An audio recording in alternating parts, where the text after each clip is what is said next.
This is a video that introduces about how to do more advanced motion tracking, specifically looking at 1-point and 2-point tracking, and how to set the attachment points and feature regions and search areas to handle a more sophisticated shot, like where a camera is moving and the subject is moving. So it's going to introduce a more complicated way to look at motion tracking. It also shows you a sample of what a project could look like for this class. The class assignment is, of course, to do a speculative design for an AR product. And so, and it should be self-explanatory. So I have created a product here, and let it load for a second. And there's a little introductory text that kind of tells you what it is, and then it shows you a demonstration of what it is. It is ARF. It's a new AR interface, so you know what your dog is thinking before he does. And it is basically this graphics interface that kind of shows you what your dog is thinking. Here, Ursa's searching, he's searching, he's searching, oh, and sees this other dog and decides to chase it. So you know that before she does, so you can control it. And so this basically tells the story of that product and allows you, and visually, and shows that you can integrate graphics into video content in a dynamic way. Okay, so let's just look a little bit on how I did this. I have here, I've made just a sequence that does with text animation in, and this kind of animated bar, which is essentially a rectangle with a gradient effect on it, and some lines that I animated to give it some extra life, and those lines are done through a track map. So I could have also just made them black bars. Anyway, there's lots of different ways you could do that, so I've just made this introductory statement. And then I also designed the readout graphic, which is basically, again, the same readout bar with the flashing word for searching, and it jumps here to chase. So it's just pre-recorded right here. And all I have to do is line this up with where the video, where Ursa starts chasing that other dog. All I have to do is line it up right there, and it'll work just fine. So for this video, I have demonstrated both 1-point and 2-point motion tracking, so you can see the difference between them. And we'll set them up in a second. So here is an example of 1-point motion tracking. I have a single point, which is basically a point on Ursa's head, and the graphic is attached to it and following it, but it is only changing its position. So there's a little bounce to it, but essentially the graphic stays parallel to the picture plane and completely level. And it doesn't have a dynamic scale or rotation. So that 1 point basically follows her head and remains flat. So that's 1-point motion tracking. Here is an example of 2-point motion tracking. And so Ursa has 2 ears. So I have a track point on her left ear and her right ear. And so as she walks around and looks left and right, the graphic will respond not only to its position, but to its rotation. So it is dynamic in that way, and that is provided because there are 2 track points. And you can see that over here in the timeline, both position and rotation have all these keyframes attached to it. So let's go ahead and see how we can create these effects. I have a file that has no tracking information on it yet. It is set up with the ARF readout as a composition, and it has the squirrel movie. It's called Squirrel for a Long Story, but it has the movie here that we are going to be getting information from. So we're going to do a 1-point track on this and kind of look at how you can get the most out of something that has both moving camera and moving ear, moving focal point. So start with selecting the movie and then go over and go to track motion. So track motion will give me the track point. And of course, I want to hover over that and make sure and wait till I have a black arrow with the kind of double cross arrow next to it. That's going to allow me to move this whole thing. And the good way to start is just kind of putting this right where you'd kind of want an attachment point to be. And I'm choosing her ear because it's a pretty distinctive point that there's basically around it there is a whole bunch of there's a high contrast border, i.e. it's really easy to find the shape of this ear, and it's going to this black ear against the dark or the light asphalt. So so the attachment point should basically be near distinctive edges, something of high contrast that can be actually tracked. So the next thing is this inside area, which is the feature region. And the feature region is basically designed to isolate a feature that the attachment point is on. In the past, we looked at a door handle. In this case, I'm going to look at Ursa's ear.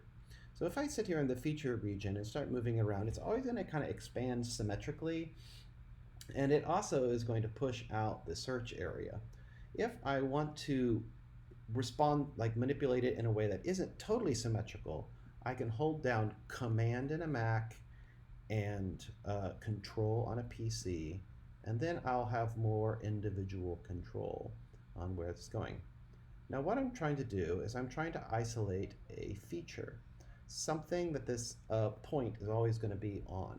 And since Ursa's ear is a triangle, and that triangle is always against a dark triangle, it's always against this black or this lighter asphalt, I think that's actually going to be a really good consistent feature, a shape for it to find. So I think you want your feature to basically be fully framed in the feature region. Now, the outside box is the search area.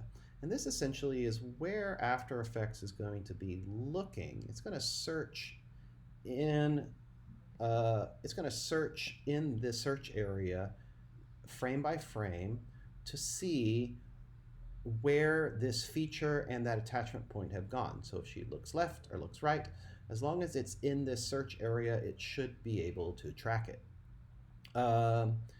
So I think this is pretty good. I know that she's going to look left and right, so I need to have some space on either side. And I know she jumps forward and backwards, so I need to have some space in the front and back. And I think this is pretty good. The idea is to keep it, to anticipate the frame-to-frame difference so that you can always make sure that things are in the search area, but not to make it huge. Because if you make it super huge, you're going to make the computer do a lot of processing. And it's going to really, really slow down the analysis time. And that's not going to be the labor saving and time saving effect that you want from a feature like this. So, all right. So the first thing I tend to do once I've got something set up, and I think this looks pretty good, is, okay, let's go over here and check out the edit target is the ARF readout. Let's look at the options. The options here, I have sub-pixel positioning on.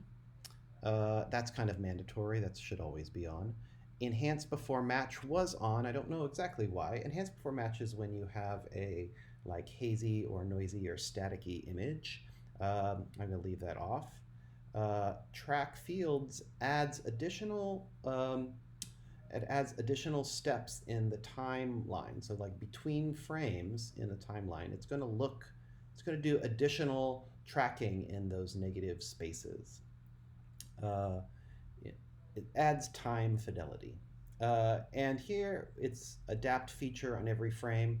So this feature, her ear, as she looks left and right, is going to change slightly in shape.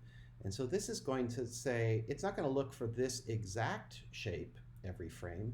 It's going to say, hey, this shape is maybe going to change a little bit from frame to frame. So it's going to basically re-look and reanalyze the shape of that feature each time. If confidence is below 80, I'm going to have it continue tracking. If it was supposed to extrapolate motion, that would assume it's going in one singular direction, and it's not. So I'm just going to have it continue tracking and say OK.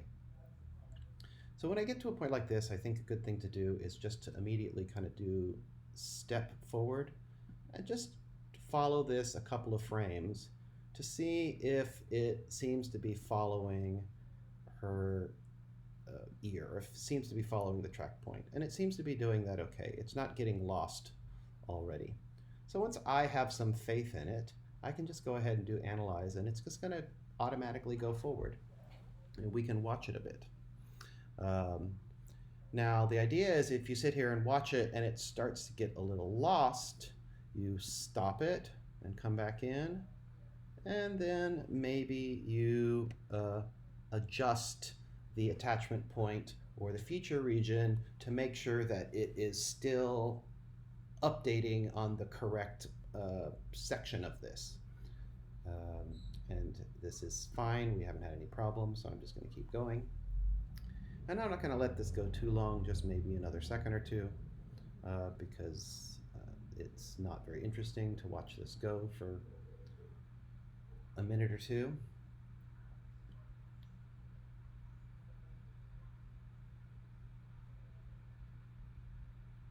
And see, it's gone off frame, so I can't really tell if it's working, so I'll stop it and zoom out. Still seems to be fine. And there, it's reached 2 seconds in the timeline, so I'm just going to stop it altogether. It really looks like it's following her ear just nicely. Again, if your track point gets lost, you can always stop it and reposition this before it goes awry. So I'm going to stop and apply. And apply will put the ARF readout, we will attach the ARF readout to this. And you can see that at least for the first seconds, it's following her ear in a flat way until it's not, because we didn't have it track all the way. In addition to 1-point tracking, you can work with 2-point tracking, which is pretty much a lot of the same setup.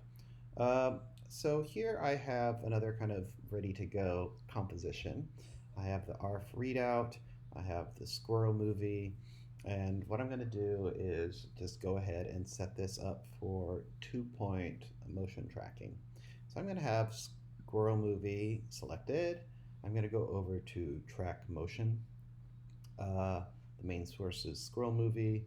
The current tracker is tracker 1. It's on transform. And this time I'm going to do position and rotation. And you can see when I do that, it actually adds a second tracker here. So I'm actually going to just drag number 1 over to Ursa ear on the left, number 2 on Ursa ear on the right. And I'm going to do a lot of the same as adjusting this to make sure I have a feature region. So again, it's always symmetrical when you play with these boxes unless you hold Command for Mac and Control for PC. So I just want to have the feature region on an ear, and there, and then open up the search area to make sure that it's covering plenty of real estate to anticipate for her head moving, and do the same over here.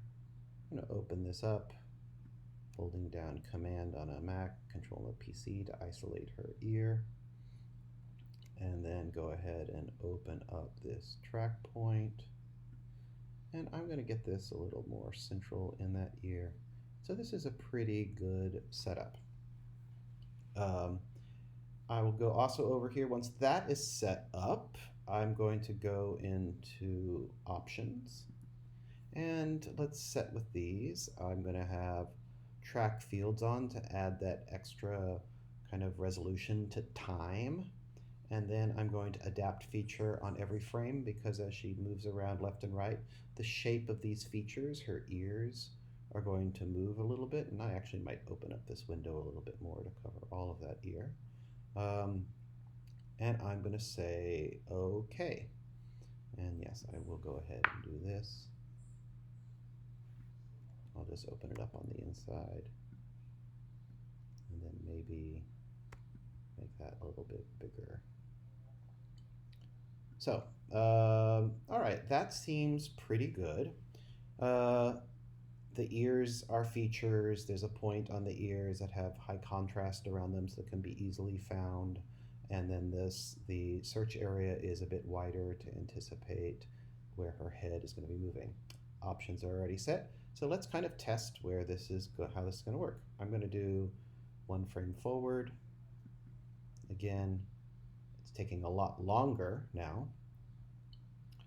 But if I just keep it's popping through, it does seem to be tracking. That's my test. Meaning the attachment points seem to be relatively in the same place.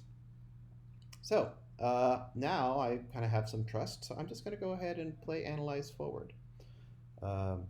This is going to take a lot more time because it's bigger, not only bigger search areas, but also there's 2 attachment points. So this has become suddenly a lot more computational, at least twice.